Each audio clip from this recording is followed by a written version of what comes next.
तो मेरे भाई आज का आपका सेशन यह है, जैसा कि मैं आपको रेगुलर 5:30 बजे आकर के आप लोग के लिए जो है एसएससी मेंस यानी जो अपकमिंग एग्जाम्स हैं जो भी आने वाले हैं उसमें जो है एसएससी मेंस है, अभी सीएचएसएल का भी आ गया, इसका भी है, तो अलग से कोई प्रिपरेशन करने की जरूरत नहीं है। रीजनिंग के अंतर्गत रीजनिंग में जो मैं आपको करा रहा हूं इतना बस मेरे साथ बने रहो, करते जाओ करते जाओ करते जाओ, और 1 महीना करने के बाद आप मुझे रिपोर्ट करो कि सर मुझे अभी कोई भी कॉन्फिडेंस नहीं आया, मुझे कोई भी अभी इनहेंस नहीं हुआ, अभी मुझे कोई भी इस तरह की चीजें फील नहीं हो रही हैं। दोस्त बिलीव मी, 1 महीना मेरे साथ प्रैक्टिस कर लो, फिर आप देखना कि आपके अंदर जो है ड्रामेटिकली एकदम चेंज आ जाएगा, आपके अंदर जो है कॉन्फिडेंस आ जाएगा।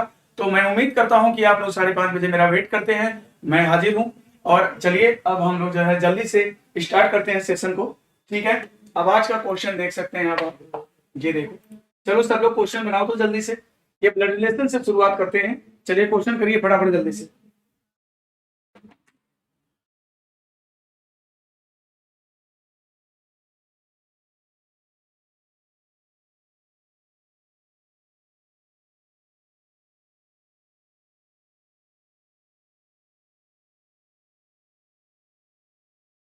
हाँ, तो बहुत सारे बच्चे हमारे साथ जुड़ भी गए हैं, बहुत सारे लोग, ठीक है ठीक है। चलो अब देखो, ये क्वेश्चन तुम्हारे सामने है बेटा। अभी मैं सबसे बात करूंगा, सबका नाम भी लूंगा, लेकिन अभी थोड़ा सा अभी क्वेश्चन को कुछ आगे बढ़ा लिया जाए। जल्दी से क्वेश्चन को हम लोग आगे कुछ लेकर चलते हैं, इसके बाद फिर बातचीत हम लोग की होती रहेगी, राइट। ओके, चल। शिवानी सिंह, एसएससी की जो अभी 16 अगस्त से चल रही है। अच्छा, मास्टर जी आ गए अब, स्टार्ट करिए सर। बिल्कुल स्टार्ट स्टार्ट, चलो। अब ये देखो, ये क्वेश्चन तुम्हारे सामने है, देखते हैं क्या कहता है। टी के यन और यल नामक दो बेटे हैं। टी के यन और यल नामक दो बेटे हैं। ये टी है और इसके दो बेटे हैं, यन और यल। यन है, बेटा है, और यल भी बेटा है, यल भी बेटा है। यन और यल दो बेटे हो गए, टी के। चले आगे क्या कहता है। यश अपने पिता का इकलौता बेटा है। यश अपने पिता का इकलौता बेटा है। आर और यश टी के पौत्र हैं। आर और यश टी के पौत्र हैं, लेकिन भाई आर और यश टी के पौत्र हैं, यानी आर और यश दोनों टी के पौत्र हैं। तो चलो, मतलब एक इसका लड़का होगा और एक इसका लड़का होगा, क्योंकि वहां पर कहा गया है कि यश जो है अपने पिता का इकलौता बेटा है, ठीक है। फिर क्या कहता है, टी के पौत्र हैं, ठीक है। पी एल की पत्नी है, पी जो है एल की पत्नी है, तो यहाँ पर पी की शादी कर दीजिए एल से। पी की शादी देखो, मैरिज में बराबर का निशान लगाते हैं, पी की शादी मैंने एल से कर दिया है। यम यश की मां है, यम क्या है, एस की मां है। ओके, देखिए भाई, अब यश की मां पी तो हो नहीं सकती, यानी यम यश की मां है तो यम यश की यन की पत्नी हो जाएगी।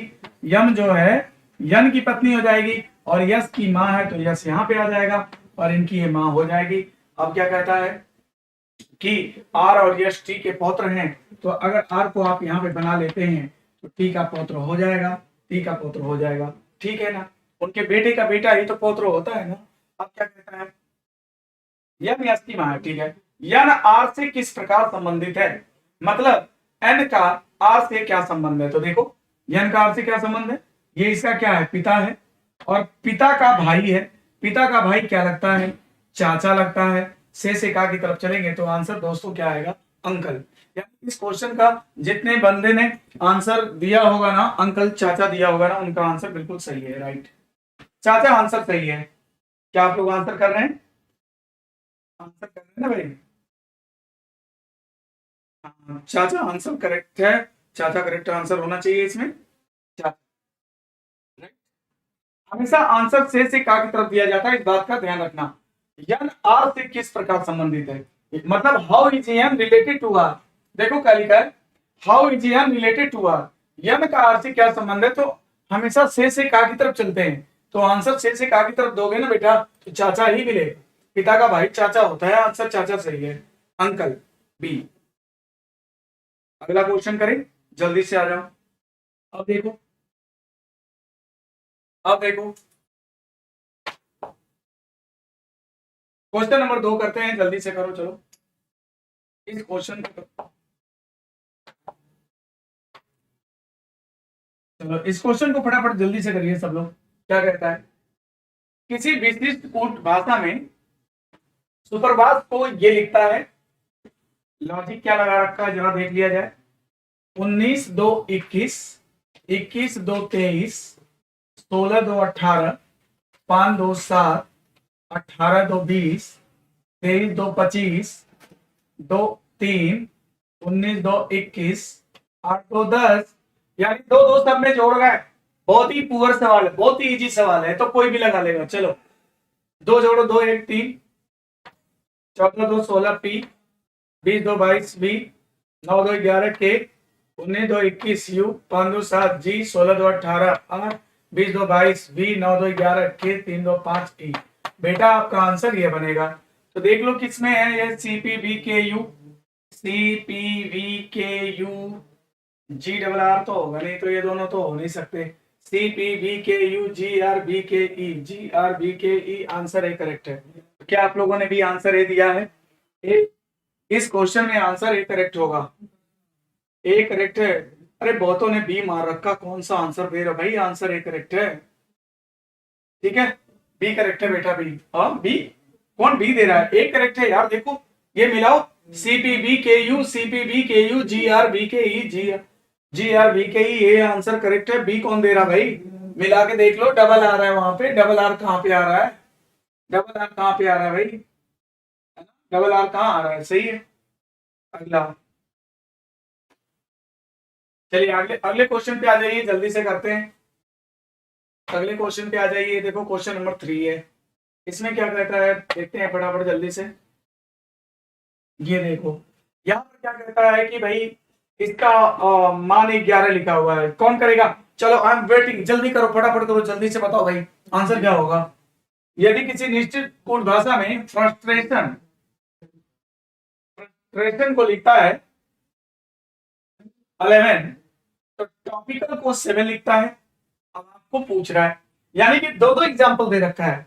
कोडिंग रिकॉर्डिंग के प्रत्येक सवाल में एक एग्जाम्पल गिवन होता है। दिए गए एग्जाम्पल को स्टडी कीजिए, दिए गए एग्जाम्पल को स्टडी कीजिए और आप पता लगाइए, और जो भी पूछ रहा है उस पर जो है इंप्लीमेंट कर दीजिए, आंसर आ जाएगा। तो चलिए फटाफट बताइए आंसर क्या होगा। करिए भाई करिए। अरे आंसर क्या दे रहे हो भाई? अरे बहुत बढ़िया यार, आंसर तो तुम लोग पकड़ लिए। सही कह रहा है, आंसर तो सही दे रहा है एकदम। ये देखो फटाफट, नंबर ऑफ लेटर काउंट करके रख दिया है, 1 2 3 4 5 6 7 8 9 10 11। जितना अक्षर है गिन के रख दिया, वही तो 11 कोड कर दिया ना बेटा। अब देखो 1 2 3 4 5 6 7 8 9 10, तो आंसर 10 करेक्ट है। 1 2 3 4 5 6 7 8 9 10, 10 करेक्ट है। जिन्होंने 10 आंसर दिया, नंबर ऑफ लेटर को सीधा गिन करके कोड कर दिया है ना। तो ऐसा भी करता है, याद रखना। अब इसके बाद क्या कहता है, अगला क्वेश्चन करते हैं। ये क्वेश्चन नंबर 4 देख लो फटाफट जल्दी से। यहाँ पर क्या कहता है, मास्टर को क्या लिखता है। देखो मास्टर क्या लिख रहा है ना। मास्टर को क्या लिखता है देखो। अच्छा, या में यन लिखा, ए के बाद बी लिखा, yes T, T U, E F, R S. क्या मजाक है यार, 1 1 1 1 1, यानी कांस्टेंट ऑर्डर का क्वेश्चन है, 1 1 ऐड कर रहा है। ये तो हर बच्चा कर लेगा, कौन नहीं कर लेगा इसको। ये देखो 1 1 जोड़ दो, ई का एफ हो गया, एन का ओ हो गया, ओ का पी हो गया, यू का बी हो गया, जी का एच हो गया, एच का आई हो गया। ये आपका आंसर बनेगा। तो F O P V H I, F O P V H I, answer A हो जाएगा। ये तो सभी लोग कर लिए होंगे, है ना बच्चा। ये तो सब लोग कर लिए होंगे, फटाफट कर लिए होंगे। चलो अगला क्वेश्चन देख लो भाई, जल्दी से जल्दी से देख लो। अगला क्वेश्चन करते हैं, आओ ये देखो। अब इसके बाद क्वेश्चन नंबर 5 देख लो फटाफट, क्या कह रहा है देखो। मैं तुम्हें एक ट्रिक बताता हूं, इस तरह के सवाल में ना तुम एग्जाम में टाइम लगा दोगे, और एग्जाम में टाइम को बचाना रहता है। तो इसमें जितने कॉमन लेटर रहेंगे ना उनको पहले हटा देना। जैसे कॉमन लेटर कौन कौन है देखो। अब इसमें जितने भी कॉमन होंगे ना पहले उनको हटा दिया जाएगा। कैसे? या फिर ए सी, या फिर सी कॉमन दिख रहा है, हम ब्लैक पेन ले लेना तो तुम्हें क्लियर दिखेगा। एफ ए सी काट दिया, एफ ए सी इसमें भी काट दिया, एफ ए सी इसमें भी काट दिया, एफ ए सी इसमें भी काट दिया, इसमें भी काट दिया। अब इसमें क्या है, एफ ए सी काटने के बाद ना ई का मान 5 हो जाएगा, और इसमें ना आई का मान 9 हो जाएगा, इसमें 21 हो जाएगा, इसमें क्या हो जाएगा 9 हो जाएगा, इसमें क्या हो जाएगा 20 हो जाएगा। तो बेटा अब डिजिट के आधार पे तुम अरेंज कर सकते हो इसको, डिजिट के आधार पे अरेंज करना ज्यादा आसान होगा। तो पहले हमारा सबसे पहले पहला वाला आएगा क्योंकि 5 आएगा, फिर 9 में कौन आएगा, आई के बाद यल है, आई के बाद यल है, एल के बाद आई है, ई है, यानी तीसरा आएगा, फिर दूसरा आ जाएगा। अब हम लोग जो है 20 और 21 की बात करें तो 4 और 5 आ जाएगा। तो ये आपका ऑर्डर बन जाएगा 1 3 2 4 5, 1 3 2 4 5, आंसर ये हो जाएगा, तुरंत आंसर कर लोगे। तो देखो ये प्रोसेस अगर आप अपनाते हैं परीक्षाओं में तो इस टाइप के क्वेश्चन को बहुत जल्दी है आप जो है अरेंज कर पाएंगे। अन्यथा जो है इस तरह के क्वेश्चन भी ना आपको काफी परेशान कर देते हैं, है तो कुछ भी नहीं लेकिन थोड़ा सा टाइम टेकिंग हो जाते हैं, ठीक है। तो हमें तो पल पल अपना समय को शेप करना है, बचाना है, राइट। चलो अब इसके बाद हम लोग क्वेश्चन करेंगे आगे। तो सही बोला, बिल्कुल सही आंसर है, बिल्कुल सही आंसर है, सबका सही है। अगला क्वेश्चन करते हैं। ये देखिए, ये क्वेश्चन नंबर 6 पे आओ। ये देखो क्या है, एनालॉजी का सवाल है। बताओ सब लोग, बताओ जल्दी से क्या हुआ। एनालॉजी का क्वेश्चन है, जल्दी से करिए सब लोग, बताइए क्या हो रहा है, बताइए भाई क्या हो रहा है इसमें।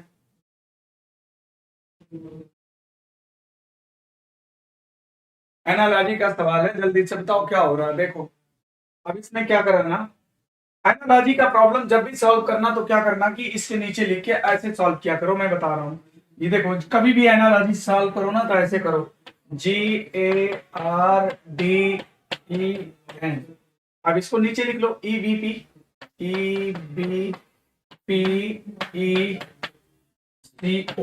ठीक है। अब देखो क्या हो रहा है इसमें, देखो जी के बाद ये क्या है, -2 है ना भाई, -2, और इसमें क्या +1 है, -2 है, यहाँ पर क्या है +1 है, ये क्या है -2 है, +1 है, बस काम मेरा बन गया। -2 +1 -2 +1 करना है, बस काम खत्म। तो -2 कर देंगे इसमें से तो डी हो जाएगा, +1 करेंगे तो यम हो जाएगा, -2 करेंगे तो यम आ जाएगा, -2 +1 -2 +1 डब्ल्यू के बाद एक्स हो जाएगा, -2 सी हो जाएगा और यस हो जाएगा, DWM यक्स सी यस, DWM यक्स सी यस, यानी आंसर मेरा बी बन जाएगा। आप लोगों ने भी बी बना रखा होगा, आई थिंक कि आपने भी बना रखा है। Very good. ब्रोकन, ब्रोकन, इनका हार्ट टूट गया है, व्हाट, क्या ब्रोकन बनाया भाई, है ना। करण सिंह बी, कंचन यादव बी, निखिल बोर्ड बी, वेरी गुड, बहुत बढ़िया बहुत बढ़िया। चलो अगला क्वेश्चन करते हैं, जल्दी से आ जाओ, बिना टाइम लॉस किए फटाफट पढ़ते हैं। ये देखो क्या है, या इसमें बताओ, ये तो बहुत इजी लग रहा है यार, ये तो बहुत इजी लग रहा है, ये तो सब कर लेंगे, है ना। ये वर्बल एनालॉजी का प्रॉब्लम है। इसमें कहता है कि ऊपर ठीक उसी प्रकार नीचे से संबंधित है जिस जैसे ठंडा गर्म से संबंधित है, काम खत्म यानी गर्म, आंसर हॉट, ठीक है। अगला क्वेश्चन देखो, ये आ गया आपका, देखते हैं इसको कितने लोग बनाते हैं जल्दी। I am waiting for you, जल्दी से इस क्वेश्चन का रिप्लाई करो, जल्दी से इस क्वेश्चन का रिप्लाई करो, फटाफट करो जल्दी से, बताओ क्या होगा। 11 13 17, 11 13 17, जल्दी से बेटा रिप्लाई करो, इसका आंसर क्या होगा, जल्दी करिए। 11 13 17, अरे क्या दिख रहा है यार, प्राइम नंबर, प्राइम नंबर का रिलेशन दिख रहा है। अरे इसमें तो ये देखो 65 प्राइम नहीं है, इसमें 33 है प्राइम नहीं है, इसमें 25 प्राइम नहीं है, 35 प्राइम नहीं है, 65 63 नहीं प्राइम है, तो प्राइम ही तो चाहिए। ये देखो ये तीनों प्राइम है, तो आंसर क्या दोगे, सी, सी करेक्ट आंसर है। प्राइम का संबंध है यार, है ना, प्राइम संख्याओं का रिलेशन है, बोलता है इसका रिलेशन किससे है, अरे इससे है, प्राइम का रिश्तेदार है वो, ठीक है। अगला देखो, ओके ओके सही है, वेरी गुड, बहुत बढ़िया। चलो देखो अगला क्वेश्चन देखो, अगला क्वेश्चन करते हैं। ये देखो क्वेश्चन नंबर 9 पे आ जाओ फटाफट, क्वेश्चन नंबर 9 करो जल्दी से, क्या होगा, क्या बोल रहा है इसमें, डिफरेंट छाटना यार, डिफरेंट छाटना, डिफरेंट। देखो एक, एक धन 5, धन 5 है, 5 4 9 धन 4 है, 9 4 13 धन 4 है, और ये भी 4 ही तो है, 1 धन 4 5 4 4 4, 13 4 17, 4 4 4 सब में, 11 4 15 4 15 4 19 19 4 23 23 4 27, इसमें भी 4 4 सब में, 4 4 सब में है। अब देखो 5 4 9 +4 है, 9 4 13, 4 है, 13 4 17, 17 4 21, इसमें 4 4 है, आंसर डी ही होगा पक्का, क्योंकि सब में 4 4 है तो इसमें वही चटेगा और क्या। ये देखो 14 4 18 प्लस 4 तो मिला, और 18 3 21 प्लस 3 मिला, और 21 3 26 प्लस 3, बस बस बस, क्या करने की जरूरत है, आंसर तो पता चली गया। On the basis of plus 4 plus 4 plus 4 plus 4, 3 are similar, one is odd man, this one is your answer because plus 4 plus 3 plus 3 3, इस तरह करना है ना, राइट। अगला क्वेश्चन, मतलब आप समझ गए होंगे कि हमने क्यों छाड़ दिया उसको, यू नो। चलो अगला क्वेश्चन करते हैं, जल्दी से आ जाओ फटाफट, देखो अगले क्वेश्चन पे, चलो भाई 10वां सवाल पे आओ।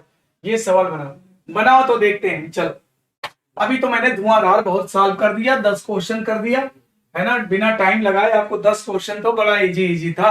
अब चलो, ऐसा नहीं होता, कभी कभी शुरुआती दौर में पेपर इजी मिल जाता है, और कभी कभी क्या होता है कि थोड़ा आगे बढ़ने पर जो है पेपर जो है अच्छा मिलता है, आगे बढ़ोगे तब तुम्हें थोड़ा डिफिकल्ट मिलना शुरू होगा। तो अभी आगे बढ़ते हैं, चलो इस सीरीज को बनाओ जल्दी से, सबका आंसर मैं देख रहा हूँ, जल्दी करो, इस क्वेश्चन को जल्दी बनाइए, सभी लोग बनाइए फटाफट, जल्दी करिए। 2 5 11 17 23 31, अब इसमें हम लोग अगर बात करें तो ये देखिए, ये सब प्राइम नंबर है, मगर बीच में एक प्राइम नंबर को छोड़ा गया है, जैसे यहाँ 3, यहाँ पर 7, यहाँ पर 13, और यहाँ पर बताइए क्या छूटा है, 19, यहाँ पर क्या छूटा है, 29, है ना। तो ये हमारी सीरीज बन गई, मतलब हम लोग का आंसर 38 बनना चाहिए। तो ठीक है, मेरा ऑफलाइन बैच स्टार्ट है, मेरा ऑफलाइन बैच अभी पहला चैप्टर, आज पहला दिन मैंने शुरू किया है इंडिविजुअल में, आज मैंने पहला दिन जो है पहला चैप्टर शुरुआत कर दिया है। तो जो लोग CHSL और SSC या किसी भी एग्जाम को लेकर अगर रीजनिंग को सीरियस और इलाहाबाद में रहते हैं तो मेरे से संपर्क कर सकते हैं। अगर वो सच में सिलेक्शन वाले हैं, सब सच में वो सीरियस हैं एग्जाम को लेकर, तो मेरे से संपर्क कर सकते हैं, है ना। अगर कॉन्सेप्ट उनको चाहिए हर चैप्टर का, तो उनको पढ़ना पड़ेगा, प्रैक्टिस तो यहाँ कर लेंगे, लेकिन कॉन्सेप्ट वो नहीं सीख पाएंगे जो उनको सीखना चाहिए, राइट। तो चलो अब इसके बाद हम लोग देखते हैं, ये देखो, अब इसके बाद क्वेश्चन करते हैं अगला, ये बताओ, चलो सभी बच्चे बताएं जल्दी से इसका आंसर क्या होगा, सभी बच्चे बताएं जल्दी से आंसर क्या होगा। देखो 11 3 14 3 का डिफरेंस है, और इसमें अगर हम लोग बात करें तो कितना आ जाएगा, 12 का डिफरेंस है, और इसमें कितना डिफरेंस है, और 13 में से 7 27 का डिफरेंस है, और इसमें 8 4 48 का डिफरेंस है, ठीक है। ओके, फिर से अंतर ले लो, अगर पहली बार में डिफरेंस लेने पर अगर सीरीज कभी समझ में ना आए तो याद रखना कि आप लोग अगेन डिफरेंस ले सकते हैं, डिफरेंस का डिफरेंस ले सकते हैं। तो चलिए वन टाइम अगेन डिफरेंस लेकर देखते हैं कुछ बनता है क्या। यहाँ पर अगर डिफरेंस लिया जाए तो बताइए 9 आ जाएगा, और इसका डिफरेंस बताइए कितना आ जाएगा, 12 और 27 का, 7 में से 2 गया 5, और यहाँ पर 15 आ जाएगा, और इसका डिफरेंस कितना आ जाएगा, 1 21 आ जाएगा। अब देखिए इस पैटर्न को जरा देखिए जो मैंने बनाया हुआ है, पहली बार मैंने डिफरेंस लिया तो आपका बना 3 12 27 48, जब दूसरी बार डिफरेंस लिया तो 9 15 21 का बना। तो क्या आप लोग को इसको देख करके माइंड में कोई ख्यालात आ रहा है क्या, क्या आपको माइंड में कुछ समझ में आ रहा है कि इसमें क्या होना चाहिए। अब देखो ये क्या हुआ, 6 से बढ़ गया, अब ये क्या हुआ, 6 से बढ़ गया, तो मेरे भाई 6 से बढ़ा दो ना, 6 बढ़ा दोगे तो क्या हो जाएगा, 27 हो जाएगा। अब देखो 9 3 कितना हुआ, 12, 15 12 27, और 21 27 48, और ये अगर जोड़ दिया जाए तो आगे आ जाएगा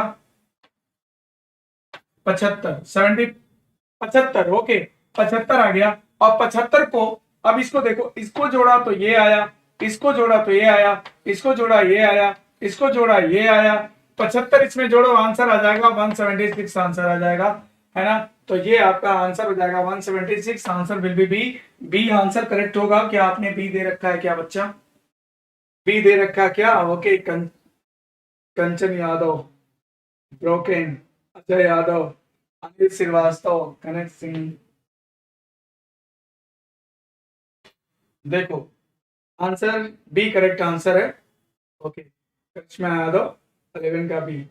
ठीक है बेटा, चलो अब फटाफट अगला क्वेश्चन करते हैं। ये देखो, कभी भी अगर एग्जाम में मान लो तुमने डिफरेंस लिया और सीरीज तुम्हें नहीं बन पा रही है तो अगेन डिफरेंस ले लेना। यहाँ तो देखो 3 टाइम डिफरेंस हो गया, पहली बार डिफरेंस लिया नहीं बना, फिर से डिफरेंस लिया नहीं बना, लेकिन मुझे नीचे जो तीसरे लेवल में गया तो वहां पे 666 से बढ़ गया था। मतलब बढ़िया सीरीज इसने पूछा हुआ है। देखो शुरू के जो 10 क्वेश्चन थे काफी मॉडरेट थे, अभी जो क्वेश्चन आ रहे हैं थोड़े से अच्छे हैं। ठीक है, अब देखो आगे का क्वेश्चन क्या है, ये क्वेश्चन बताओ जल्दी से क्या होगा। ये देखो इसमें क्या होगा, जल्दी देखो। ये देखो 3 3 6 3 9, 3 3 से बढ़ रहा है, और ये क्या हो रहा है 21 3 24 3 27, 3 3 से बढ़ रहा है। ये क्या हो रहा है माइनस हो रहा है, -3 करो यल आ जाएगा। आंसर इसमें क्या होगा यल, यानी विकल्प ए करेक्ट होगा, आंसर इसमें यल हो जाएगा। इस क्वेश्चन में आंसर यल हो जाएगा, राइट, आंसर यल हो जाएगा। ठीक है बेटा, आंसर यल करेक्ट है।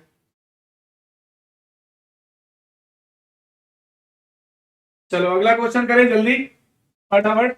ये देखो, अब ये क्या है, ये सवाल बनाओ जल्दी से क्या होगा। ये देखो, मैंने आपको बता रखा है कि जब भी आपको कोई क्वेश्चन इस टाइप का करना हो तो हमेशा जो आपका फ्लो होगा वो छोटे डिजिट से बड़े डिजिट की तरफ होना चाहिए। अब यहाँ पर जो बड़ा डिजिट है वो आपका 440 है, और मुझे बनाने के लिए क्या है, मेरे पास 11 है और 8 है, तो क्या हम लोग इनसे कुछ कर पाएंगे क्या।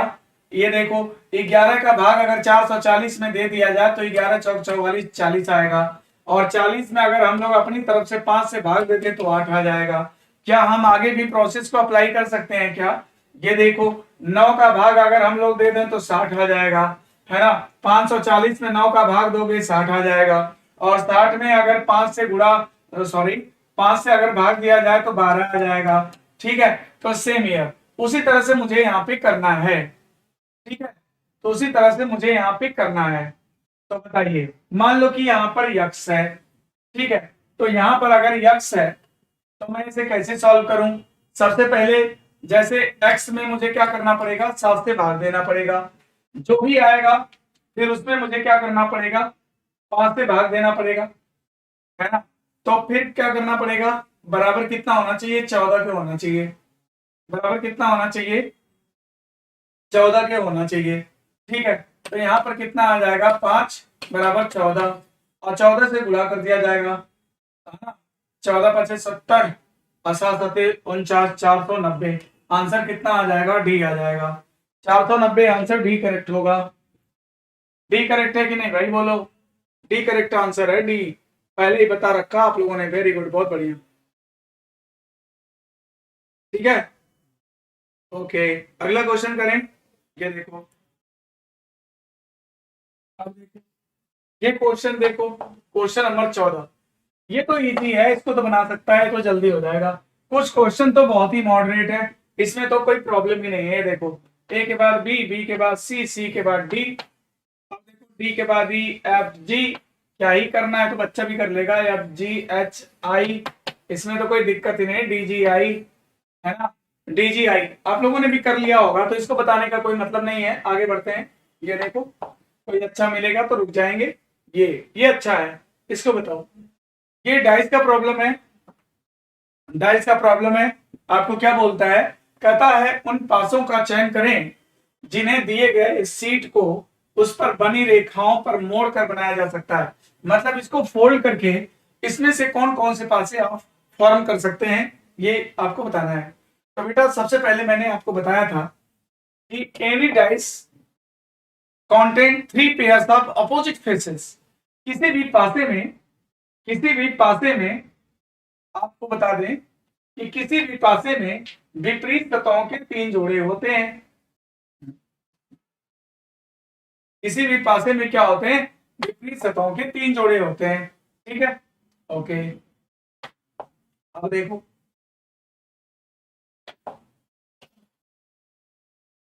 किसी भी पासे में विपरीत सतहों के 3 जोड़े होते हैं। अब देखो कैसे, दो विपरीत सतहों के बीच में एक सतह होती है। डॉलर का विपरीत कौन होगा? एट द रेट होगा, क्योंकि इसके बीच में एक सतह है। देखो, अब देखो, और परसेंटेज का विपरीत हैज होगा, परसेंटेज का विपरीत हैज होगा क्योंकि उनके बीच में एक सतह है। और सर्किल का विपरीत एक्सक्लेमेटरी होगा, एक्सक्लेमेटरी होगा। ये सब अपोजिट फेसेज है। ओके, तो कभी भी विपरीत बेटा साथ नहीं होना चाहिए, कभी भी विपरीत साथ नहीं होना चाहिए। परसेंटेज के साथ में कभी हैज नहीं आ सकता, ये नहीं बना सकते आप। और सर्किल के साथ कभी एक्सक्लेमेटरी नहीं होना चाहिए। ओके, परसेंटेज के साथ में कभी हैज नहीं होना चाहिए क्योंकि अपोजिट है। ये भी नहीं होगा, ये भी नहीं होगा। अच्छा, क्योंकि परसेंटेज और हैज यहां पर विपरीत है, तो साथ कैसे हो सकते हैं? अब देखो, at the rate percentage exclamatory. अब देखो, डॉलर के साथ एट द रेट नहीं होना चाहिए, एक्सक्लेमेटरी के साथ सर्किल नहीं होना चाहिए, एक्सक्लेमेटरी के साथ सर्किल नहीं होना चाहिए, एट द रेट के साथ डॉलर नहीं होना चाहिए, तो एट द रेट के साथ डॉलर नहीं है, एक्सक्लेमेटरी के साथ सर्किल नहीं होना चाहिए, परसेंटेज के साथ हैज नहीं होना चाहिए। तो मतलब ये तो बना सकता है, ये तो बना सकता है। अच्छा, फिर क्या कहता है? यहां पर देखो, डॉलर हैज एक्सक्लेमेटरी है। अब यहां पर देखते हैं, यहां पर देखते हैं, डॉलर हैज एक्सक्लेमेटरी। डॉलर इसका पड़ोसी है तो बन सकता है, डॉलर हैज एक्सक्लेमेटरी, ये तो बनेगा पक्का, ये तो बन जाएगा। ठीक है, और ये देखो, dollar has exclamatory, dollar has exclamatory, ये तो बन रहा, पक्का बन रहा है। तो at the rate percentage, at the rate percentage exclamatory, ये भी बन रहा है। बेटा इसको होना चाहिए डी पोजीशन पे। यहाँ पर डाइस का जो पोजीशनिंग है, हमें लग रहा है कि इन्होंने कुछ गड़बड़ दे दिया है। यहाँ देखिए, डी तो कभी नहीं बन सकता क्योंकि परसेंटेज का ये विपरीत है। तो ये साथ में दिख रहा है, तो ये तो बन नहीं सकता, परसेंटेज के साथ है जो बन नहीं सकता। तो इसमें ए तो पक्का बन रहा है, और ये भी बन रहा है at the rate percentage exclamatory, ये भी बन रहा है। तो यहाँ पर ए डी नहीं बल्कि ए बी कर लीजिए, ए और बी, केवल ए और बी बनेंगे, है ना। मतलब कि कुल मिलाकर कह सकते हो कि दो विपरीत सतहें कभी एक साथ दिखाई नहीं देनी चाहिए, और दो विपरीत सतहें जहां दिख जाएंगी उनको काट देंगे। और ये देखो, यहाँ पर तो क्लॉकवाइज मूव भी कर रहा है, तो इसमें कोई प्रॉब्लम ही नहीं है ना। तो आंसर इसमें जो है ए और बी होना चाहिए। वो मिसप्रिंटिंग है, वो टाइप करवाने में कहीं गड़बड़ी हो गया होगा, तो कोई बड़ी बात नहीं है इसके लिए। ठीक है बेटा, देखो, अब देखो, ऑप्शन रॉन्ग है, बिल्कुल मास्टर सही कह रहे हो तुम। ठीक है भाई, सत्यम कह रहे हैं पढ़ लो सब लोग, भाई अभी आज ही क्लास में सर समझाए हैं। हाँ सही कह रहे हो सत्यम, ये समझने वाले नहीं है सब, यहाँ पढ़ने नहीं आते, लड़ने आ जाते हैं। ठीक है, अच्छा इमेज सही से नहीं दिख रहा था, कोई बात नहीं, कोई बात नहीं भाई। मेरा प्रयास है कि इसको सही से लगाया जाए, हो सकता है कभी कभी नहीं बन पाता है, तो ठीक है, मैं आप लोग को बता दिया करूंगा। Shikha Thakur, good evening. Shringam, bad boy, C. अगला क्वेश्चन करें, चलो ये सवाल बनाते हैं, जल्दी से करो इसको। ये देखो, ये तो बना लोगे, ये तो सभी बना लेंगे। एसएससी सीजीएल टीयर 1 आपका 2022 चल रहा है, और हर पेपर में ये सवाल आ रहा है। जो भी बच्चे अभी तक देख आए हैं सब बता रहे हैं, तो बहुत ही इजी होता है यार, इसमें क्या रखा है ये बताओ। आर का मतलब क्या है? देखो, आर का अर्थ है गुणा, तो 14 गुणा 9 कर लो। अब यहाँ पर यस का अर्थ क्या है? देख लो, यस का अर्थ है भागा, तो बटा 6 कर लो। अब क्या कहता है? पी का अर्थ क्या है? प्लस है, तो प्लस कर लो 40, और क्यू का अर्थ -11 कर लो। सॉल्व कर दो, आंसर है। सबसे पहले ब्रैकेट को खत्म करते हैं, बोर्ड मार्क्स का नियम अप्लाई जरूर करना, अन्यथा गलत हो जाएगा। तो ठीक है, ब्रैकेट खत्म कर लो, तो कितना आ जाएगा? फिर इसमें 6 से भाग दे दो, 6 दूनी 12, 6 एकम 6, 21 आ गया। 21 और 40, 21 + 40 - 11, ठीक है, तो कितना आ जाएगा बोलो? 61 में से घटा दो, कितना आ जाएगा? 0.50 आएगा। Answer B. Answer B correct होगा। आप लोगों ने भी बी दे रखा है, बहुत बढ़िया, बी दे रखा है, सही है। अगला क्वेश्चन करो जल्दी से, इसको बताओ, ये बताओ, ये देखते हैं कितने लोग बताते हैं। चलो इस क्वेश्चन को सभी लोग करो, फटाफट करो। मैं देख रहा हूं कि सबसे पहले आंसर किसका आता है, जल्दी करो। सबसे पहले किसका आंसर आता है, मैं अभी देख रहा हूं। चलो जल्दी करो भाई।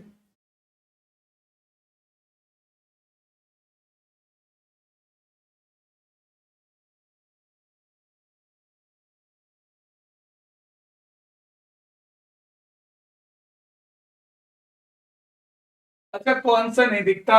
अभी तो दिख रहा ना बेटा, अभी तो दिख रहा ना। किधर का नहीं दिख रहा बताओ?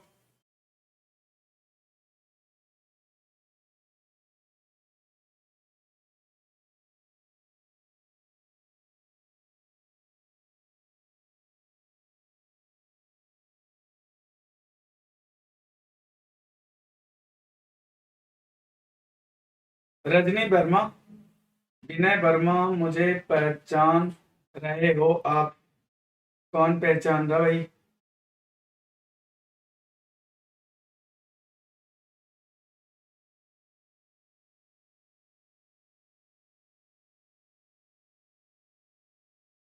अब देखो इस क्वेश्चन का आंसर क्या कर रहे हो आप लोग?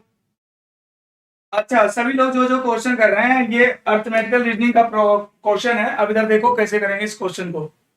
देखो या तो एक तरीका तो यह है कि डायरेक्टली ऑप्शन से सॉल्व कर सकते हो। दूसरा तरीका क्या कहता है, एक कक्षा में, देखो कहता है एक कक्षा में यदि 3 विद्यार्थी अनुपस्थित हैं तो शेष विद्यार्थियों को समान रूप से 7 समूहों में बांटा जा सकता है, और यदि 7 विद्यार्थी अनुपस्थित हैं तो शेष विद्यार्थियों को समान रूप से 9 समूहों में बांटा जा सकता है। अगर हम लोग टोटल में से अगर हम लोग 7 विद्यार्थी को हटा दें, टोटल में से अगर 7 विद्यार्थी को हटा दें तो मतलब वो 9 से पूरा पूरा कट जाएगा। और 9 से डिविजिबिलिटी का रूल आप लोगों ने पढ़ा होगा, है ना? तो ये बताओ कि डिजिट सम का रूल आप लगा सकते हैं। जैसे कि ये समझो कि 9 का कोई भी गुणज होगा, 9 का जो भी गुणज होगा तो 9 से कटेगा, और 9 का जो भी गुणज होता है ना, उसका जो डिजिट सम होता है वो 9 ही होता है। जैसे मान लो 18, ये देखो, जैसे मान लो 18 है, ये देखो, ये देखो जैसे मान लो 18 है, अगर आप जोड़ेंगे तो 9 हो जाएगा। 27 है, जोड़ेंगे डिजिट सम तो 9 हो जाएगा, है ना? कोई भी आप ले लीजिए, मान लीजिए 36 है, जोड़ेंगे तो 9 हो जाएगा। मतलब 9 का जो डिजिट सम होता है ना वो 9 ही होता है।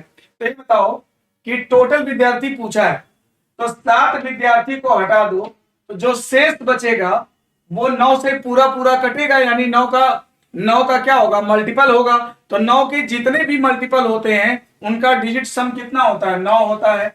अब इनको हम जोड़ लें तो 9 7 16 हो जाएगा। अब इनका अगर डिजिट सम कर दें तो 6 1 7 हो जाएगा। तो बताओ इसमें 7 जो है किस डिजिट का सम बन रहा है? ये देखो 1 0 1 जोड़ेंगे तो 2 हो जाएगा, 8 7 15 5 1 6 हो जाएगा। और ये देखो 4 1 5 बन रहा है इसका भी। तो यानी कि जिसका 7 बनेगा, डिजिट सम जिसका 7 बनेगा, 5 1 6 1 7, यानी इसका डिजिट सम 7 बन रहा है। इसका मतलब कि आंसर यही है, ठीक है? डिजिट सम जिसका 7 बनेगा उसका आंसर यही है। इसका मतलब अगर आप चेक कर लो चाहो तो, यदि 3 विद्यार्थी अनुपस्थित हो, यानी कि 112 अगर विद्यार्थी बचेंगे, 3 अनुपस्थित होंगे, तो पूरा पूरा 7 से कट जाता है। तो देखो कटेगा, 7 1 कम 7 और 7 6 42, पूरा पूरा कट जाएगा। डेफिनेटली करेक्ट है, यानी आंसर आपका ए करेक्ट होगा। सब गलत गलत आंसर दे रहे थे, आंसर ए करेक्ट होगा, ठीक है? आंसर ए करेक्ट होगा, राइट? अगला क्वेश्चन देखो, ये क्वेश्चन बताओ जल्दी से क्या होगा, फटाफट जल्दी से। चलिए इस क्वेश्चन का सभी लोग आंसर करो जल्दी से, मैं वेट कर रहा हूं, जल्दी करो। ये देखो 6 मित्र एक पंक्ति में बैठे हैं और उत्तर की ओर मुख करके बैठे हैं। याद रखो कि जब व्यक्ति उत्तर की तरफ मुख करके बैठता है तो उसका दाहिना बायां आप ही लोग की तरह होता है, ठीक है? तो क्या कहता है, एच डी और जी के बीच में बैठा है, पहले एच को डी और जी के बीच में बैठा दो, कोई दिक्कत नहीं है, दाहिने बाएं कहीं भी बैठा दो, ठीक है। फिर क्या कहता है कि जबकि बी एल और ए के बीच में बैठा है, बी जो है एल और ए के बीच में बैठा है, ओके। ए और डी अंतिम छोर पे हैं, ए और डी अंतिम छोर पे हैं, चलो ए को अंतिम छोर पे कर दो, ए को अंतिम छोर पे कर दो। और बी एल और ए के बीच में बैठा है, बी एल और ए के बीच में बैठा है, तो इस तरह से हो जाएंगे 1 2 3 4 5 6 सब लोग बैठ गए। अभी क्या पूछ रहा है, जी और बी के मध्य में कौन बैठा है, जी और बी के मध्य में कौन बैठा है, एल बैठा है, तो इस क्वेश्चन का आंसर बी करेक्ट होगा, तो आंसर बी करेक्ट होगा, इस क्वेश्चन में आंसर बी हो जाएगा। आप चाहे जैसे भी लगाओगे आंसर वही आएगा, आप जरूरी नहीं है आप किधर भी। अब तो दिख रहा होगा ना, बफरिंग हो रहा, बफरिंग हो रहा। हम्म, अरे अभी सही हो जाएगा, डोंट वरी।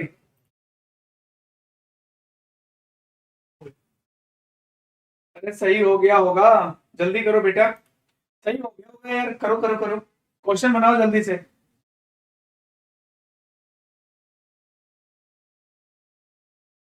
अब सही हो गया, कोई दिक्कत नहीं है, चलो करो। मैं भी देख रहा हूँ कहीं कोई दिक्कत नहीं है, मोबाइल में भी देख रहा हूँ, कहीं कोई दिक्कत नहीं है, सब कुछ सही है, करो जल्दी। ठीक है, इस क्वेश्चन को पढ़िए और करिए जल्दी से। ये देखो, मैं बनाता हूं इस क्वेश्चन को, क्या कहता है, कहता है कि 7 व्यक्ति गौरव, मनीष, राहुल, अनीश, मीता, प्रिया और प्रीति एक घेरे में बैठे हैं, एक घेरा बना लिया जाए, इस पर इनको बैठाना है। अब क्या कहता है, गौरव, मनीष और राहुल का पड़ोसी है, ठीक है, लेकिन वो तो पड़ोसी कैसे भी हो सकता है, थोड़ा और आगे पढ़ा जाए। अनीश, मीता और राहुल का पड़ोसी नहीं है, ओके। प्रीति मीता और प्रिया की पड़ोसी है, ओके। और अनीश के बाएं दूसरे स्थान पर बैठी है, ओके। यहां पर देखो हमें कुछ क्लू मिला, यहां पर क्लू मिला क्या कि मीता और प्रिया, मीता और प्रिया की पड़ोसी है प्रीति, प्रीति के बारे में मिला, प्रीति जो है मीता और प्रिया की पड़ोसी है, और अनीश के बाएं दूसरे स्थान पे है। पहले मैं कहीं भी अनीश को बैठाना चाहूंगा, अनीश बैठ गया। और आपको पता है कि अगर ये लोग केंद्र में मुख करके बैठे हैं, ठीक है, अगर ये लोग, इनका मुख अगर केंद्र में है, अगर ये लोग बैठे हैं सर्कुलर टेबल पे, तो कहता है कि प्रीति मीता और प्रिया की पड़ोसी है और अनीश के बाएं दूसरे स्थान पर बैठी है, तो इनका जो बायां होगा वो क्लॉकवाइज होगा, दाहिना एंटी क्लॉकवाइज होता है, बायां क्लॉकवाइज होता है, तो अगर इनका जो बायां होगा वो क्लॉकवाइज होगा, एक स्थान छोड़ के दूसरे स्थान पर कौन है, प्रीति है, प्रीति को बैठा दिया। और प्रीति क्या है, प्रीति मीता और प्रिया की पड़ोसी है, प्रीति जो है मीता और प्रिया की पड़ोसी है, तो मीता और प्रिया को बैठा दें, यहां पर मीता को बैठा दो और यहां पर प्रिया को बैठा दो, प्रीति इनकी पड़ोसी हो गई। अब ऊपर पढ़ते हैं, क्या कह रहा था कि गौरव, मनीष और राहुल का पड़ोसी है, ठीक है, अनीश मीता और राहुल का पड़ोसी नहीं है, अनीश जो है मीता का अगर पड़ोसी नहीं है तो बेटा प्रिया को यहां बैठा दो, प्रिया को फिर तुम्हें यहां पर बैठाना पड़ेगा और मीता को तुम्हें यहां पर बैठाना पड़ेगा, मीता यहां आ गई, ठीक है, क्योंकि उसने बोल दिया था कि अनीश मीता और राहुल का पड़ोसी नहीं है, यहाँ आप राहुल को नहीं बैठा सकते हैं। और वहां पर आगे क्या बोला था, गौरव, मनीष और राहुल का पड़ोसी है, मनीष और राहुल का पड़ोसी है, मनीष को हम यहाँ बैठा सकते हैं और राहुल को इधर बैठा सकते हैं, और यहाँ पर मैं गौरव को बैठा सकता हूँ, ठीक है, इस तरह से मेरा सब कुछ बन गया। अब देखो 7 व्यक्ति हो गए टोटल, कहता है गौरव, मनीष और राहुल का पड़ोसी है, ये देखो गौरव, मनीष और राहुल का पड़ोसी हो गया। कहता है अनीश मीता और राहुल का पड़ोसी नहीं है, अनीश जो है मीता के अगल बगल और राहुल के अगल बगल नहीं बैठा है। फिर कहता है प्रीति मीता और प्रिया की पड़ोसी है, प्रीति जो है मीता और प्रिया की पड़ोसी है। फिर क्या कहता है, और अनीस के बाएं दूसरे स्थान पर है, तो अनीस के बाएं दूसरे स्थान पर प्रीति बैठ गई है। सब कुछ सही है। राहुल की स्थिति क्या है और ऑप्शन के रिकॉर्डिंग मुझे देना है। राहुल की स्थिति पूछा है प्रिया के दाहिने चौथा, तो प्रिया के दाहिने चौथा है क्या? 1 2 3 4, बिल्कुल प्रिया के दाहिने चौथा राहुल है। 1 2 3 4 दाहिने के लिए एंटी क्लॉक चलते हैं, तो चौथा है, मतलब कि आंसर ए करेक्ट है। क्या आप लोगों ने आंसर ए दिया था? वो गेट बंद कर दो जरा भैया, गेट बंद कर देना, गेट है ना। क्या आप लोगों ने आंसर दिया था? ठीक है बेटा, चलो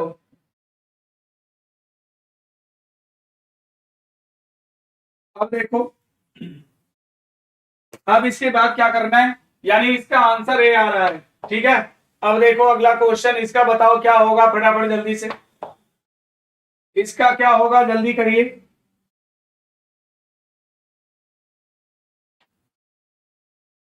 शिक्षक, टीचर, मदर, ओमेन। शिक्षक है, माता है, ओमेन है। तो माता तो सदैव ओमेन होगी, ये मदर है, और सदैव क्या होगी, ओमेन होगी। और टीचर, मतलब टीचर जो है मेल भी हो सकता है, फीमेल भी हो सकता है। तो कुछ औरतें, केवल जो माताएं नहीं वो भी टीचर हो सकती हैं, कुछ माताएं जो औरत हैं वो भी टीचर हो सकती हैं। तो माता तो सदैव औरत होती है और ये टीचर हो गया, तो ये आंसर आपका सही बनेगा। ऐसा कौन है? डी। तो इस क्वेश्चन का आंसर डी करेक्ट है। वेन डायग्राम का सवाल है, लॉजिकल वेन डायग्राम का क्वेश्चन है, आंसर इसमें डी करेक्ट है बेटा, right. Okay, D correct answer है।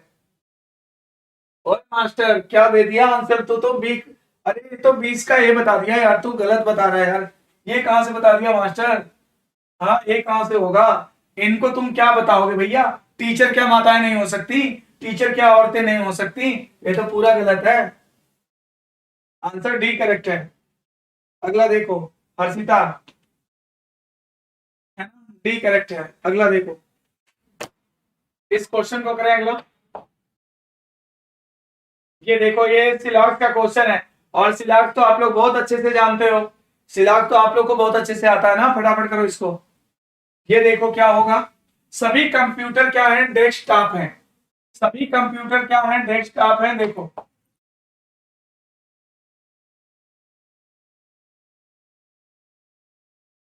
सभी कंप्यूटर डेस्कटॉप है। ये आपका कंप्यूटर हो गया, और ये आपका, ये कंप्यूटर हो गया, और ये डेस्कटॉप हो गया। सभी कंप्यूटर डेस्कटॉप है। कुछ कंप्यूटर लैपटॉप हैं, कुछ कंप्यूटर लैपटॉप हैं। ये लैपटॉप हो गया। लैपटॉप इसके अंदर से भी हो सकता था। अब अगर हम लोग कंक्लूजन पे चलें, कुछ लैपटॉप डेस्कटॉप है, डेफिनेटली कुछ लैपटॉप डेस्कटॉप होंगे। फिर क्या कहता है, सभी डेस्कटॉप लैपटॉप है। ये कंफर्म नहीं है, इट इज पॉसिबिलिटी। सभी डेस्कटॉप के लैपटॉप होने की संभावना हो सकती है, मगर ये कंफर्म नहीं बोल सकते हो। तो यहां पर वो तो पहले ही लिख देता है, assuming the given statement is to be true, find out which of the conclusion is definitely correct. वो तो पहले ही बोल देता है, तो ये तो गलत हो जाएगा ना। सभी डेस्कटॉप लैपटॉप पॉसिबिलिटी हो सकती है, मगर कंफर्म नहीं कर सकते हो। ओनली फर्स्ट फॉलोस, केवल पहला अनुसरण करता है। इस क्वेश्चन का आंसर बी दिया जाएगा।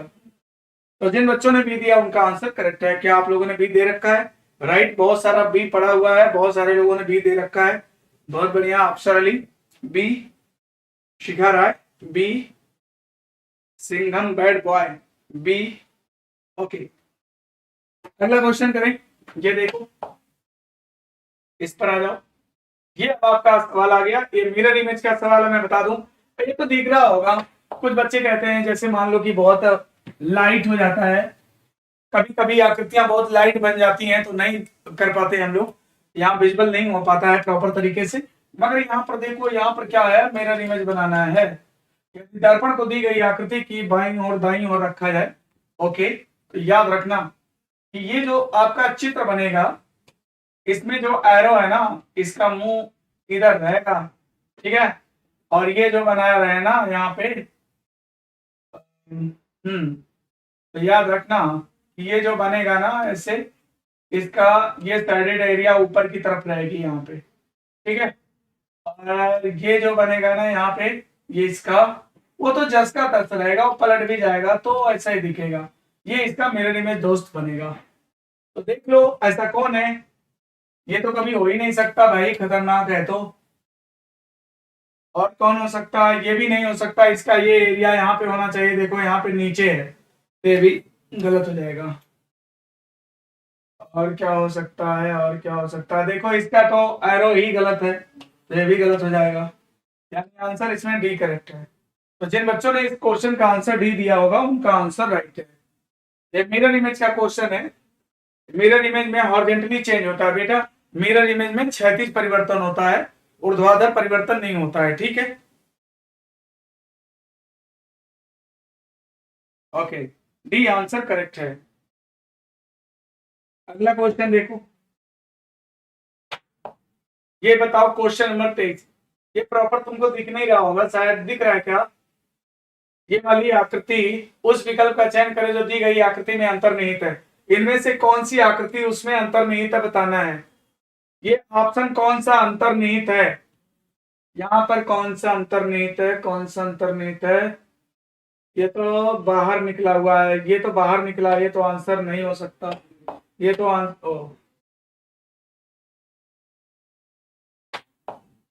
मतलब ये बताना है कि कौन सा ऑप्शन इसमें निहित है। थोड़ा सा तुम लोग में दिख नहीं रहा होगा, ये देखो, इसमें ये बाहर की तरफ निकला तो ये आंसर नहीं हो सकता। ये तो देखो बिल्कुल नहीं हो सकता, ये भी नहीं हो सकता। इसका आंसर बी करेक्ट है। ये चीज देखो इसमें पूरी तरह से प्रॉपर मैच हो रही है, बी आंसर करेक्ट है। थोड़ी सी डिजाइन जो है लाइट बनी, हो सकता है कि आपके मोबाइल पे क्लियरिटी ना आ रही हो, तो इसमें आंसर बी करेक्ट होगा बेटा। ठीक है, बी आंसर करेक्ट होगा। हाँ नहीं दिख रहा, आई नो आई नो, हो सकता है नहीं दिख रहा, नहीं दिख रहा, कोई बात नहीं, अगला क्वेश्चन करते हैं। ये देख, ये तो दिख रहा ना कि ये भी नहीं दिख रहा। मैं बना देता हूँ, नहीं दिख रहा तो मैं बना देता हूँ, इसका थोड़ा लाइन क्लियर कर देता हूँ, अभी तुमको दिखेगा देखो।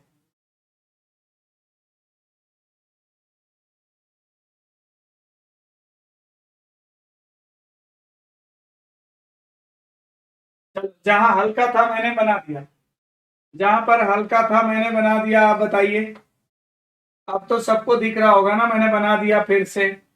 आसान फिगर था तो मैंने थोड़ा बना लिया। अब बताइए, अब तो दिख रहा है ना, बताओ क्या होगा आगे, आगे क्या होगा बताओ। अब तो दिख रहा है ना, अब तो बता सकता है।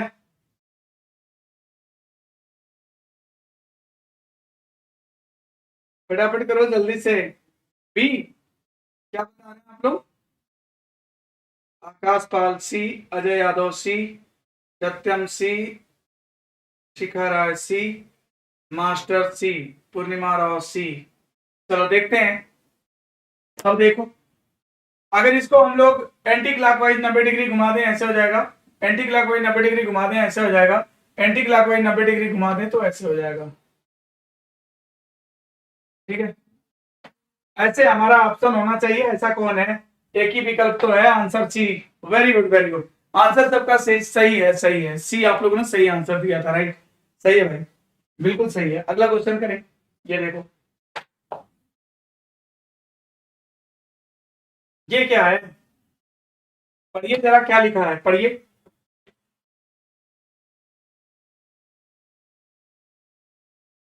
कह रहा है कि एक कागज को विशेष तरीके से मोड़ा जाता है और उसमें कई सारे छेद बनाए जाते हैं। जब कागज को खोला जाता है तो वह प्रश्न आकृति की तरह दिखता है। दिए गए विकल्पों में से उस आकृति का चयन करें जो यह दर्शाता है कि कागज को किस तरह से मोड़ा गया और उसमें छेद बनाया गया। यानी कि यहाँ पर एक्सपेंडेड फिगर आप पेपर दे रखा है, कह रहा है कि ये खोलने से पहले कैसे कैसा रहा होगा। तो इसका सबसे जो बेस्ट मेथड है कि क्या करना कि इसमें सिमेट्री बना देना ऐसे, प्लस का निशान, और इस भाग को मिला के देख लो, जिससे किसी एक भाग को, इस भाग को मिला के देख लो, जिससे मैच कर जाएगा वही तुम्हारा आंसर होगा। तो बताओ किससे मैच कर रहा है, बताओ किससे मैच कर रहा है? इसमें तो सर्किल बना है, इसमें सर्किल थोड़ी ना बना हो, तो स्क्वायर जैसा बना है, ये भी नहीं होगा। और इसमें देखो नीचे स्क्वायर, इसमें तो 4 स्क्वायर चाहिए, बीच में बड़ा स्क्वायर चाहिए, बीच में बड़ा स्क्वायर चाहिए है? कौन सा होगा, कौन सा होगा? स्क्वायर चाहिए यार बीच में, ये तो नहीं होगा, ये भी नहीं होगा, बीच में स्क्वायर चाहिए, ये भी नहीं होगा, आंसर सी चाहिए। ये जो बना है ना सर्किल थोड़ा सा है उसी तरह का, ये भी है, ठीक है, आंसर सी करेक्ट है, सी सी सी।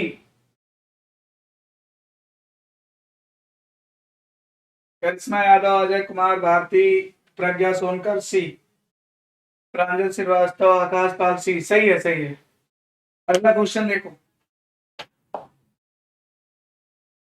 ये क्वेश्चन है, आपको मैं बता दूं, यक्स के पास, ये क्वेश्चन है आपका कथन निष्कर्ष का, ध्यान से देखिए, ये क्वेश्चन है कथन निष्कर्ष का। क्या कहता है, विश्वविद्यालय के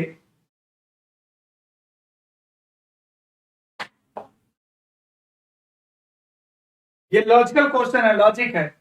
अभी जो बच्चे लॉजिक नहीं पढ़े होंगे वो नहीं कर पाएंगे, और जो बच्चे पढ़ लिए होंगे वो कर लेंगे। तो इधर देखो, अभी क्या कह रहा है,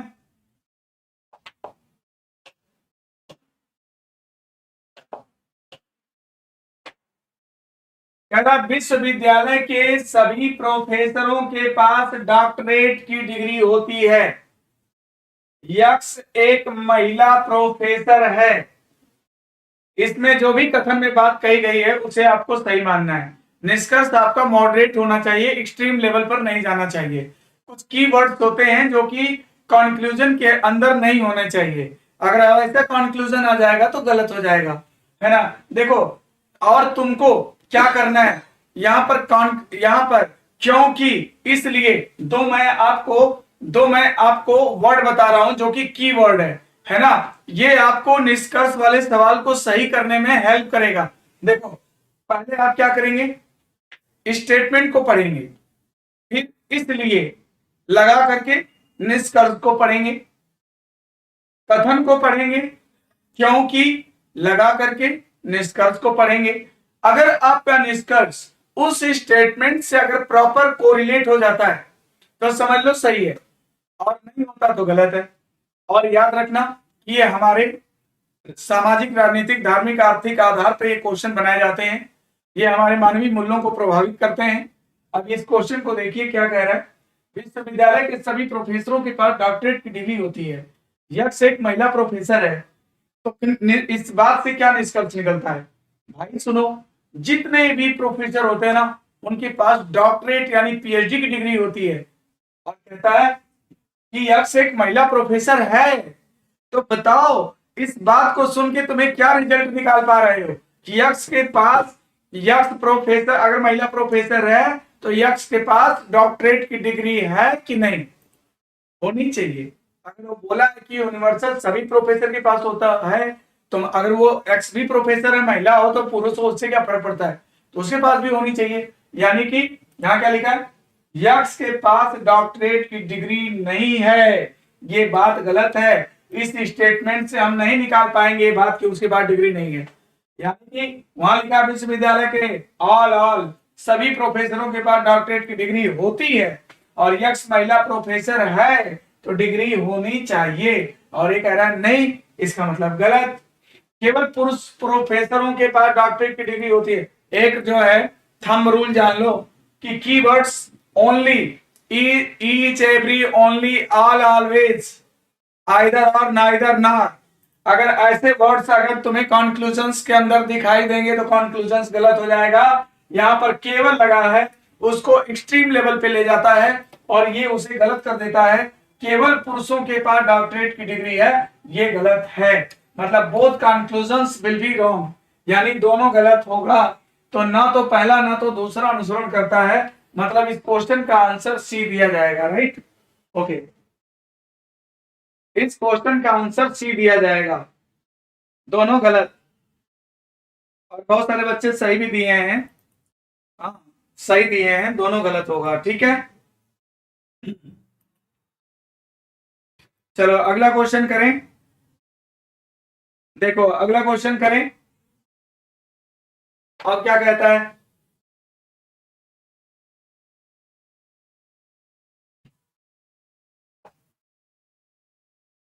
ये देखो, ये अब आपका आ जाता है कार्यवाही।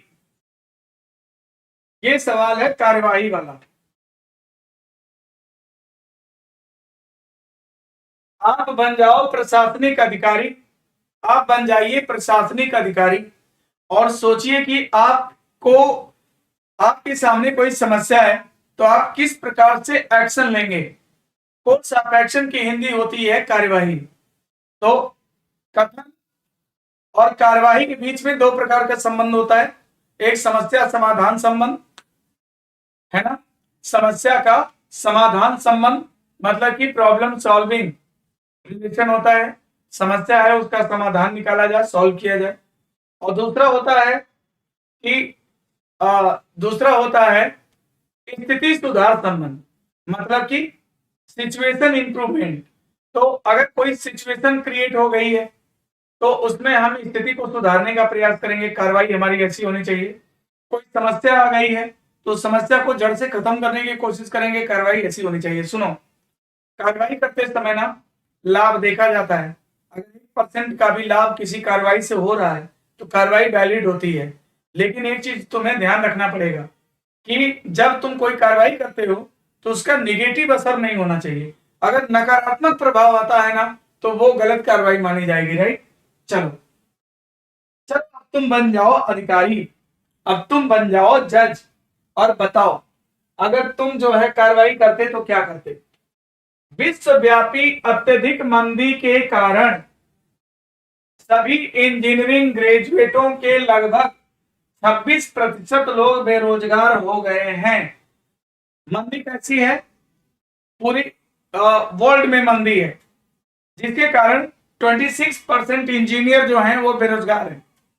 तो आप कार्रवाई क्या करेंगे, आप कह रहे हैं सभी बेरोजगार छात्रों को विदेशों में नौकरी करने के लिए कहा जाना चाहिए। अरे महाराज, जब विश्वव्यापी मंदी है तो कहां विदेश में नौकरी मिलेगी। गलत कार्रवाई बता रहे हो यार, तुम तो गलत है उसको सलाह दे रहे हो। अगला देखो, बेरोजगार छात्रों को मंदी के समाप्त होने के बाद ही नौकरी करने के लिए कहा जा। अरे भाई, तब तक तो ओवर एज हो जाएगा। ये दोनों ही कार्रवाइयां आपकी जो है बकवास है एकदम, है ना। लड़का कहेगा कैसी बकवास कर रहे हो यार, तब तक तो हम ओवर एज हो जाएंगे, तब तक क्या हम वेट करेंगे, कब तक हम क्या करेंगे, है ना। तो दोनों कार्रवाई क्या है, गलत है। बोथ विल बी रॉन्ग, ये भी दोनों कार्रवाइयां गलत हैं। सही है, जिन बच्चों ने रॉन्ग बोला, गलत बोला, सही आंसर है उनका, राइट। अगला क्वेश्चन देखो,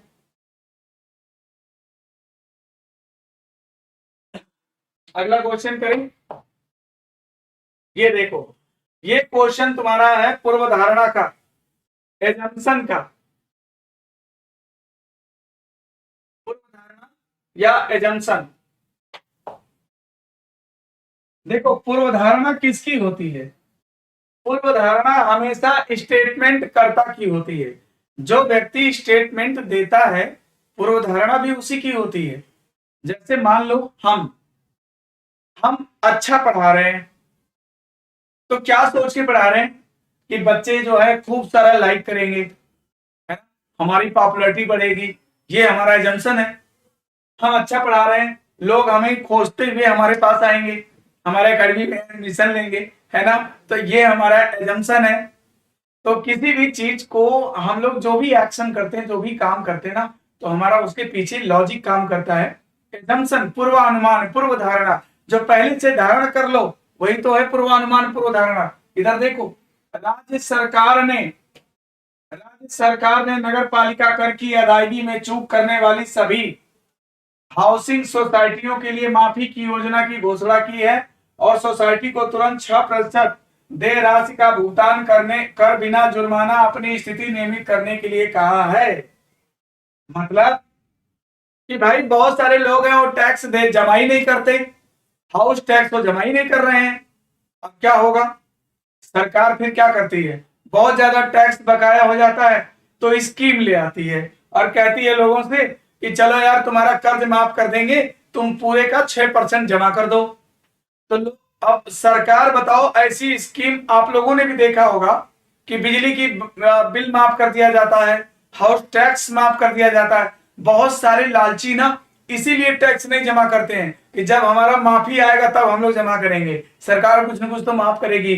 तो सुनो, ये बताओ, सरकार जब ऐसी स्कीम ला रही है, कह रही है कि आप लोग एक काम करो, जितना बकाया उसका 6% जमा करके हम कोई जुर्माना नहीं लगाएंगे, अपना जो है सब सिस्टम सही करा लो। तो ये बताओ कि सरकार का एजम्पशन क्या होगा, सरकार क्या सोच के स्कीम लाती है कि लोग क्या करेंगे, जो नहीं जमा सब कर रहे हैं निकम्मे, वो क्या करेंगे कि जमा कर देंगे इसका फायदा उठाने के चक्कर में। बताओ ऐसी बात होगी कि नहीं? बिल्कुल होगी। और चेक करते हैं, अधिकांशतः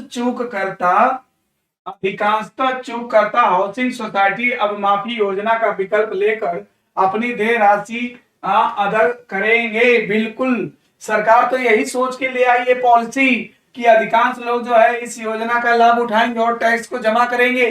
बिल्कुल करेक्ट है। अगला क्या कहता है, नियमित रूप से कर अदा करने वाली अन्य हाउसिंग सोसाइटियां इन भेदभाव भारी प्रथाओं के लिए सरकार के सामने मुकदमा करेंगी। मतलब सरकार क्या ये सोच के पॉलिसी ला रही है कि जो बाकी लोग हैं वो नाराज होकर के हमारे ऊपर मुकदमा करेंगे? नहीं, ये कार्रवाई, ये जो एजम्पशन है गलत है, ये एजम्पशन गलत है। ऐसा सरकार थोड़ी ना सोच के पॉलिसी लाएगी, अगर ऐसा होता तो लाती ही नहीं, है ना? तो बात समझ में आई कि नहीं? ठीक है, क्या भाई बताओ, समझ में बात आई कि नहीं? कहाँ है? दुल्लापुर जानते हैं सर जी? हाँ जानते हैं, मेरे गाजीपुर के बगल में है। ठीक है, चलो इधर देखो, मास्टर कहाँ के हैं? मास्टर भी गाजीपुर के हैं क्या? मास्टर गाजीपुर के नहीं है। चलो अगला देखो, अगला क्वेश्चन करें, बात बताओ पहले समझ में आई कि नहीं? हम यार इतना जान लगा के समझा रहे हैं, अब तुम जो है दुल्लापुर चले गए हो। इधर देखो, अब इधर देखो, 29 देखो, ये कारण और प्रभाव वाला सवाल है।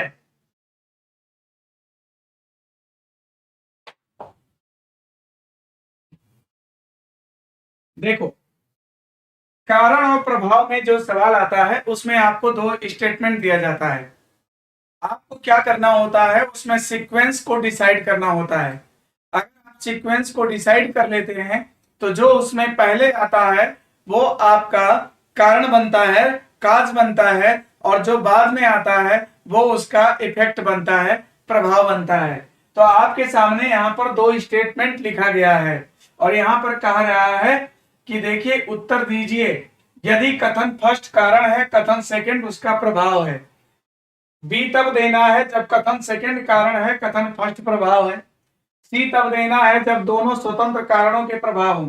दोस्त मैं एक चीज बता दूं कि ये जो विकल्प होता है ना, ये एग्जाम में फालतू का आता है, ये कभी आंसर नहीं बनता, ये कभी भी आंसर नहीं हो सकता। दुनिया में कोई भी चीज स्वतंत्र कारण नहीं हो सकती, हर चीज के पीछे कारण होता है। हम पढ़ा रहे हैं ना यहाँ पे, इसके पीछे भी कारण है ना, इसके पीछे भी कारण है। जैसे मान लो कि बारिश होती है, ये बारिश हो रही है, तो बारिश क्यों हो रही है? क्योंकि बादल है, इससे बारिश हो रही है। बादल क्यों है? क्योंकि गर्मी पड़ी थी, गर्मी पड़ी थी इसलिए हुआ था। गर्मी क्यों पड़ी थी? क्योंकि इस सीजन में सूर्य जो है गर्मी में जो है काफी तप जाता है। तो कहने का मतलब कि दुनिया में हर घटना जो घटती है ना, उसके पीछे कोई न कोई रीजन होता है, कारण होता है। तो इधर ये ऑप्शन कभी भी आंसर तुम्हारा नहीं बनेगा, नोट कर लो, ये कभी भी आंसर नहीं बनता, लेकिन साथ में रहता वो भी है, कुछ लोग को धोखा देने आता है ना, कुछ जो है बौरा के उसी को आंसर मार देंगे। ये कभी भी आंसर नहीं होता, एक चीज को जान लो, ठीक है? अगला देखो, अब बताओ, प्रधानमंत्री ने सूखाग्रस्त क्षेत्रों का दौरा किया है और किसानों की सहायता के लिए सरकारी सहायता का वादा किया है। मोदी जी किसानों के ग्रामीण क्षेत्रों का दौरा किए, और सूखाग्रस्त, सूखा मान लो पड़ा है, मोदी जी ने दौरा किया, प्रधानमंत्री ने सूखाग्रस्त क्षेत्रों का दौरा किया और किसानों की सहायता के लिए सरकारी सहायता का वादा किया। तो बताओ, अब हमको क्रम डिसाइड करना है कि पहले ये वाली बात हुई होगी कि पहले बाद वाली बात हुई होगी। जरा देखना, सूखाग्रस्त क्षेत्रों के अधिकांश किसान सूखे से पीड़ित हैं और अपने परिवार का पेट नहीं भर पा रहे हैं। तो पहले ये बताओ कि पहले सूखा पड़ा होगा कि पहले ही जो प्रधानमंत्री जो है दौरा कर लिए हैं सूखा का। पहले सूखा पड़ा होगा, लोग परेशान होंगे, त्राहिमाम मचा होगा, तब जाकर के वहां पर जो है प्रधानमंत्री दौरा करने आए होंगे, तब वादा किए होंगे। मतलब सीक्वेंस को अगर डिसाइड किया जाए तो दूसरा पहले पड़ेगा और पहला बाद में पड़ेगा। तो दोस्त, जो पहले आता है वो कारण बनता है और जो बाद में आता है वो इफेक्ट बनता है। तो सेकंड जो है काज है, कारण है, फर्स्ट उसका प्रभाव है। ऑप्शन आपका बी करेक्ट है, B correct answer, B answer इसमें करेक्ट हो जाएगा, राइट।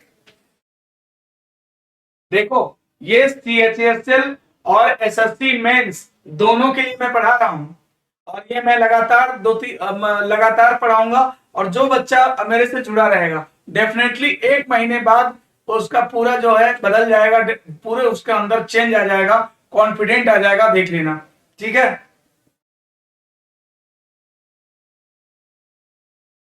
चलो अगला क्वेश्चन देखो, ठीक है। ये देखो, ये है तर्क वाला सवाल है। ये सवाल होता है, तर्क का सवाल होता है। मैं इसका निर्देश हटा दे रहा हूं, डायरेक्ट आपको मैं क्वेश्चन को ही डिस्कस कर रहा हूं। निर्देश पढ़ने लगोगे तो क्वेश्चन बहुत बड़े हो जाएंगे। मैं बता देता हूं क्या करना होता है। जो तर्क वाले सवाल होते हैं ना, देखो, कोई भी बात, जैसे मान लो अपने घर पे बोलते हो कि मुझे मोबाइल चाहिए, तो भाई फादर पूछते हैं ना कि क्या करोगे इतने पैसे। मान लो अपने घर में पैसा मांगा आपने, फादर पूछेंगे क्या करोगे। अगर आपने अपने लॉजिक से, तर्क से, आर्ग्यूमेंट से अगर उनको जस्टिफाई कर दोगे कि मुझे पैसा इसलिए चाहिए, तो पैसे मिलेंगे। अगर आपने जस्टिफाई नहीं कर पाया तो पैसे नहीं मिलेंगे। तो फोर्सफुलनेस ऑफ आर्ग्यूमेंट ये है इस टॉपिक में, कि मतलब कौन सा तर्क स्ट्रांग है, कौन सा वीक है। तो देखो, जो तर्क तथ्य पे, आंकड़ा पे, सच्चाई पे, डेटा पे आधारित होते हैं, फैक्ट पे आधारित होते हैं, यूनिवर्सल फैक्ट होते हैं, वो सही होते हैं। कोई बात अगर साइंटिफिक फैक्ट है सही होगी, यूनिवर्सल फैक्ट है सही होगी। लेकिन अगर धारणा पे आधारित है, एजम्पशन पे आधारित है, कल्पना पे आधारित है, तुलना पे आधारित है, तो वो तर्क कमजोर हो जाएगा। ठीक है, कहोगे क्यों नहीं भाई, पैसा हमें भी दो, आपने भाई को दिया तो मुझे भी दो, तो ये गलत हो जाएगा, क्योंकि वहां पे आप कंपैरिजन कर रहे हैं, तुलना कर रहे हैं, तो तर्क गलत हो जाएगा, राइट। अब आइए देखते हैं, क्या निजी क्षेत्र के सभी बैंकों को तत्काल सार्वजनिक क्षेत्र के बैंकों में विलय कर देना चाहिए? क्या निजी क्षेत्र के सभी बैंकों को तत्काल सार्वजनिक क्षेत्र के बैंकों में विलय कर देना चाहिए? तर्क दे रहा नहीं, निजी कह रहा है कि नहीं नहीं ऐसा मत करो, क्यों ना करो, निजी क्षेत्र बैंक लाभ कमाने वाली संस्थाएं हैं, इसलिए उनका विलय नहीं किया जाना चाहिए। एक चीज मैं बता दूं, कभी भी कोई भी कंपनी, चाहे सरकारी हो चाहे निजी हो, अगर वो जब तक की प्रॉफिट दे रही है, लाभ में चल रही है, कभी भी लाभ देने वाली संस्थाओं को बंद नहीं किया जाना चाहिए। इसका तर्क बिल्कुल स्ट्रांग है, मतलब ये तर्क इसका करेक्ट है। अब क्या कहता है, दूसरा कहता है हाँ, इससे ग्राहकों का मेहनत से कमाया धन सुरक्षित हो जाएगा और उनके हित सुरक्षित रहेंगे। ये तो हाँ, जैसे वो क्या कहते हैं ना, कि कोनो बहुत ज्ञानी बनने लगता है, गांव में जो है राय देने चला आता है, हाँ, कह रहा हाँ भाई ठीक है, ऐसे क्या होगा ना कि ऐसा कर लोगे तो तुम्हारा धन वन सुरक्षित हो जाएगा, ये हो जाएगा। अरे यार तेरी धारणा है ये, हाँ, तो वो तो तेरी धारणा है, तुम तो ऐसे बता रहे हो, बस तुम तो बस ऐसे ज्ञान बांट रहे हो, है ना, तो वो तो कल्पना है। हाँ, इससे ग्राहकों का मेहनत से कमाया धन सुरक्षित हो जाएगा। अरे भैया, निजी क्षेत्र का बैंक लाभ कमाने वाली संस्थाएं हैं, कहता है क्या निजी क्षेत्र के सभी बैंकों को तत्काल सार्वजनिक बैंकों में मिला देना चाहिए। अगर HDFC, ICICI ये सब बैंक जो हैं अगर अच्छा सर्विस प्रोवाइड कर रहे हैं ग्राहक को और लाभ कमाने वाली संस्थाएं हैं तो क्यों मिला देना चाहिए। अब भाई अगर धन सुरक्षा, आरबीआई उनको भी तो गारंटी देती है, आरबीआई के रूल के फॉलो करके ही तो वो भी चलते हैं, एचडीएफसी हो चाहे कोई भी हो। तो अगर वहां पे पैसा सुरक्षित नहीं है तो बेवकूफ बनाने वाली बात है कि वहां पे तुम्हारा पैसा सुरक्षित रहेगा। तो यानी कि ये तो धारणा है, यानी ओनली फर्स्ट फॉलोस, केवल पहला अनुसरण करता है, केवल पहला मजबूत है। तो आंसर इसका ए दिया जाएगा। तो दोस्त 30 क्वेश्चन यानी according to mains exam, SSC mains exam 2022, यानी कि जो कि आपके मार्च लास्ट में या अप्रैल फर्स्ट वीक में आपका टेंटेटिव है, उसके रिकॉर्डिंग में पढ़ा रहा हूं। ये सारे क्वेश्चंस उसमें पूछे जाएंगे और भी कुछ क्वेश्चंस इसमें डालेंगे क्योंकि पहली बार वो एग्जाम होगा और मेरा कोशिश है कि मैं जो पढ़ाऊं उस एग्जाम में अधिकतम क्वेश्चन फंस जाए ताकि बच्चे जो है एक मुझे नया एक रिगार्ड देंगे, कहेंगे कि सर ने पहले से जो